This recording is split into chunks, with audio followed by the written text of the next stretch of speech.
atelier hanches et psoas.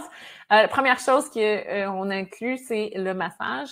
Donc, s'il y a beaucoup de tension, semble se bloquer, c'est souvent parce que la plupart d'entre nous, si on remarque comment un enfant, surtout un enfant qui n'a pas commencé l'école, qui n'est pas encore sur les bancs d'école, vraiment des bancs, c'est ce qui tue souvent le bassin, qui va être plus à bouger constamment.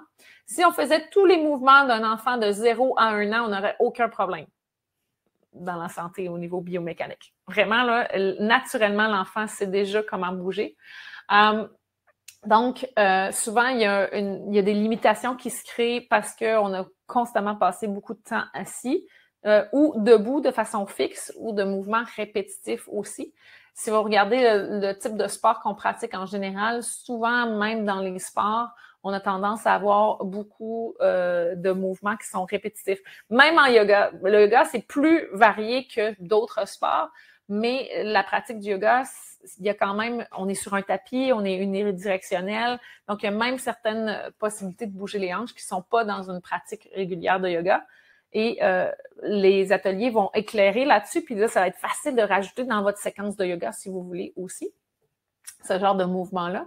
Mais les balles vont aider d'abord. Donc, pour tout délier, tout ce qui est, si vous sentez raide, si vous asseyez au sol, puis si vous avez tendance à vous asseoir, à vous sentir, là, moi, je ne peux pas m'asseoir au sol. Oh, mes genoux restent ici, là, ça ne descend pas. Il n'y a pas de possibilité d'aller relâcher ici puis d'être confortable.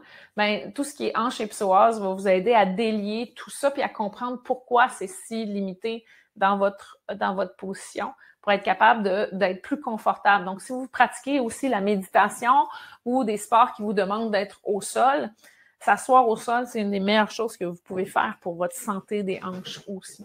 Donc, d'avoir une pratique. Les chaises, les voitures, les chaises de bureau, les divans, on s'assoit jamais jusqu'au sol. Puis souvent, à partir après la crèche, les enfants, ils s'assisent toujours sur des chaises aussi. Donc, il y a des recherches qui démontrent que des enfants qui faisaient une squat complète, c'est-à-dire une squat jusqu'au sol, profonde, après 3 mois d'école, n'étaient plus capables de le faire. Parce que le corps s'est adapté à la chaise, parce qu'ils sont plus de 6, 7, 8 heures par jour assis. Puis en plus, maintenant, avec nos pratiques, ben, on est encore plus à l'écran en général. Même les enfants sont beaucoup plus à l'écran, donc après l'école. Donc, c'est encore plus évident. Puis moi, j'ai vu beaucoup d'adolescents avec la fameuse bosse de bison que j'expliquais précédemment. Là. C'est énorme la quantité d'enfants qui ont maintenant développé cette bosse ici. Fait que vous imaginez avec le mode de vie qu'on est de plus en plus à l'écran, avec les téléphones, avec tout ça, ben là, ça devient extrêmement problématique. Puis c'est toutes des choses qui sont accessibles autant chez les enfants que les adultes. Là, vous pouvez, moi, mes enfants, ils me voient faire les exercices, fait qu'ils les font avec moi. Ils se roulent sur les balles, ils font les cercles, ils trouvent ça rigolo. C'est sûr qu'ils le font pas parfaitement, mais parce que vous vous donnez l'exemple et ils vous copient aussi. Puis ce que je vois souvent quand j'ai des élèves en personne, puis si j'ai l'opportunité de voir les enfants aussi, on voit que la posture de l'adulte a influencé énormément la posture de l'enfant. Parce que vos enfants vont vous copier toute votre vie. Donc, il y avait une histoire qui expliquait qu'un homme qui avait eu un ACV plus jeune, qui avait eu 2 garçons par la suite, ben, à cause de son ACV, il y avait un boitement à la jambe.